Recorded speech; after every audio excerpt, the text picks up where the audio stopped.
Ошобузга жаба салып бердикпи, жаныбызды эшектерге бердикпи? Качандыр бир алдын ала айтылган, калык уулдун заманына келдикпи? Семиртилип бүтешектер байылоду, кайран кыргыз май чыгара чайноду. Казык арта кайнап турчу казанда, эми мынтип эшектер кайноду. Эки бут гана дебесек, бир булал мен сен эшек, ушундай сонун тартипте уланып барат келечек. Эки бут гана дебесек, бир булал мен сен эшек, ушундай сонун тартипте уланып барат келечек, уланып барат ey келечек.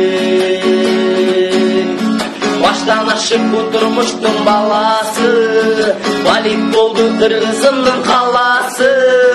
Же эшектер азыр абдан акылды, же кыргызым чындап эле шалаты.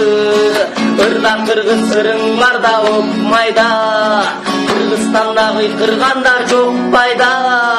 Аты жытлы анда санда угулган, а болбосо адилеттүү сот кайда? Эки бут гана дебесек, бир булал мен сен эшек, ушундай сонун тартипте уланып барат келечек. Эки бут гана дебесек, бир булал мен сен эшек, ушундай сонун тартипте уланып барат келечек, уланып барат ey келечек.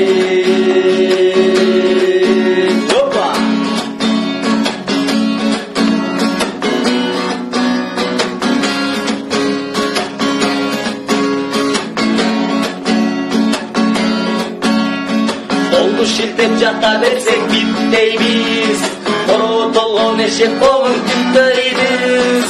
Арсылдаган үндөр өчүп бородон, анам кыргыз байкабастан ит жейбиз. Багыттарын журт мүлкүнө белгилеп, чоңдорубуз жашай берет элди жеп. А биз болсо эшек эркин жей бербей, бул эми болушунча белди